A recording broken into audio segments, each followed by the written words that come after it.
ఓం నమో వెంకటేశాయ. Hi friends, మేమందరం ఈ మధ్యనే తిరుపతికి వెళ్ళాము. కానీ అక్కడ ఒక అద్భుతమైన సంఘటన జరిగింది. మీరు ఈ వీడియో స్కిప్ చేయకుండా చూడండి. ఏమైందంటే, మేము తిరుపతికి వెళ్ళాక అక్కడ చాలా హ్యాపీగా గడిపాము. మా అందరికీ అక్కడ క్లైమేట్ అంతా చాలా బాగా నచ్చింది.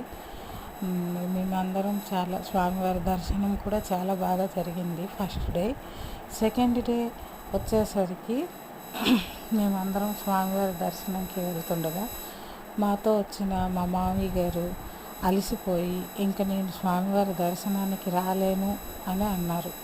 ఆ మాట విన్నాక ఆ స్వామి అనుగ్రహించారో ఏమో తెలియదు, కానీ అక్కడే వెండి బొమ్మలు అమ్మే ఒక అతను విని, ఎందుకండి వెళ్ళలేను అంటున్నారు అని అడిగారు.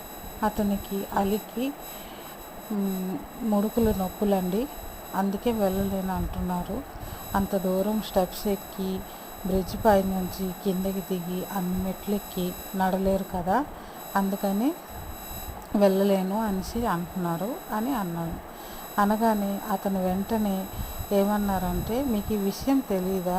అలాగా ఆవేశం ఉన్నా, ముడుకును బాధలు ఉన్నా, సీనియర్ సిటిజన్స్ అయినా, ఎవరైనా సరే, చిన్నపిల్లలు ఉండేవాళ్ళైనా, అందరూ ఎవరికైనా సరే స్వామివారి దర్శనం ఈజీగా కలగాలి అనుకుంటే అక్కడ ఉన్న పోలీసు వర్గానికి వెళ్ళి చెప్తే వాళ్ళు డైరెక్ట్గా మీకు స్కానింగ్ రూమ్ దగ్గరికే దారి చూపిస్తారు, అక్కడ మీకు వాళ్ళని హ్యాండ్ ఓవర్ చేస్తారు అని చెప్పారు. ఆ మాట విని మేము కూడా వెళ్ళి ఆ పోలీసు వారిని కలవడం జరిగింది.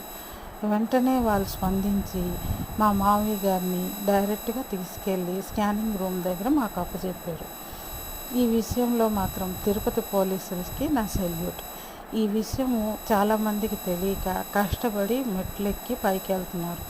మీరు కూడా ఎప్పుడైనా తిరుపతి వెళ్తే అలా మీకు ఏవైనా డౌట్స్ ఉంటే అక్కడ ఉన్న పోలీసులకు కానీ సేవకులకు కానీ అడగండి. వాళ్ళు చాలా ఓపికగా బాగా అందరికీ అన్నీ అర్థమయ్యేటట్టు చెప్పి పంపిస్తున్నారు.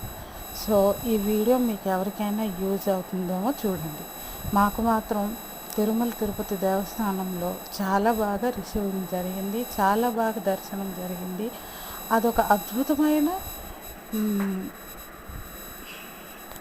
అద్భుతమైన విషయంగా నేను అనుకుంటున్నాను. నాకు అసలు మాటలు రావట్లేదు, తప్పులు ఉంటే క్షమించండి. చాలా చాలా బాగా జరిగింది. గోవిందా.